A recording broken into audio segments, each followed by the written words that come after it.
New mask mandate in LA County, new COVID variants, cases in San Diego on the rise, all while we're trying to get back to normal. Is the back and forth giving you COVID whiplash? Well, Kim Eisenberg is a licensed clinical social worker from Sharp Mesa Vista Hospital, and she joins us this morning. Kim, welcome. Good morning. Thank you so much for having me. Yes, of course. We want to have this conversation. How do we handle the anxiety that comes with these real health concerns and what is now being called COVID whiplash? Yeah, I love the name. Whiplash is a really great descriptor. And you're absolutely right. Increases in anxiety are super common, super normal, absolutely what we would expect at whatever month bazillion we're in right now. And now, knowing that the mask mandate is coming in LA, and where LA goes, San Diego follows, it's really normal to see increases in anxiety, worry, fear, trauma response in people here in San Diego.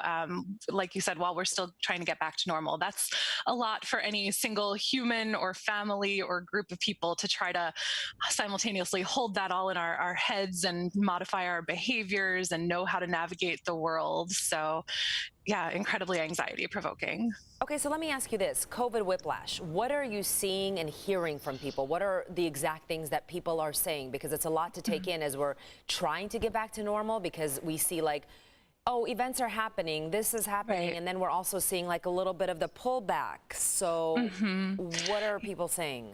Yeah, anxiety can look like a lot of different things, from, explicitly verbalizing worry about what's happening to flat out refusal. No, this isn't happening. I'm not willing to believe it. I'm not willing to accept it. I've got my family picnic scheduled for next week, and, that's happening no matter what.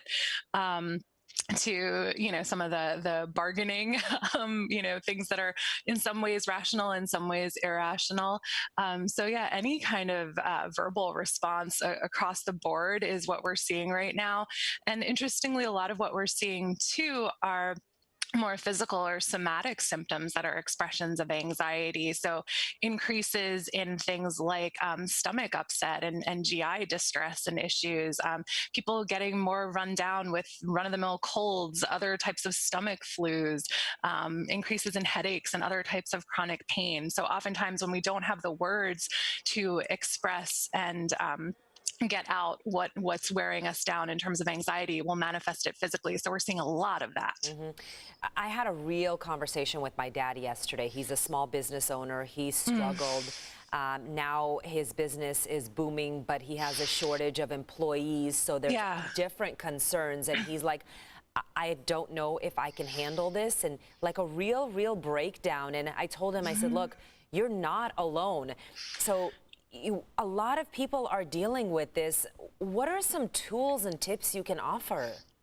Yeah, I think what you just said, there's so much wisdom in that people are having breakdowns. Like, this is too much stress for us as individuals to weather alone. And the same way that you told your dad that he's not alone, I think that's really what's most important right now for all of us to tap into, is that we can get through this as community, whether that's, small micro level community or macro level. So continuing to follow all of those medical and public health guidelines about how to navigate spaces safely, but doing as much as we can to connect with people in person, outside, indoors, masked, depending on Yeah. people's risk levels and risk tolerances, but really trying to come together as much as possible. That's what we've all been so hungry for this past Yes. year and so deeply lacking in, and to not completely abandon that in the wake of what's happening with the surge and the Delta variants, but to really look for that shared humanity and that common connection.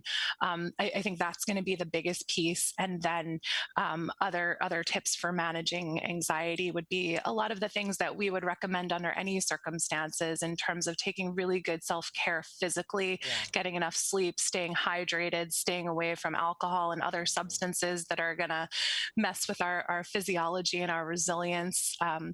leaning to support people so that we have healthy sounding boards, practicing a lot of grounding skills, mindfulness, Mhm. meditation, which doesn't have to be sitting quietly. It can be moving meditation. It can be activity. It can be focusing on creativity, anything that really ties our body and brain into this present moment. And seeking professional help when necessary, when it just becomes too much and you feel like you are in that constant Yeah. state of breakdown and don't know what to do, reaching out to a professional for Mhm. assistance. Kim, thank you so much for addressing this issue. COVID whiplash is very real and Mhm. lots of real concerns.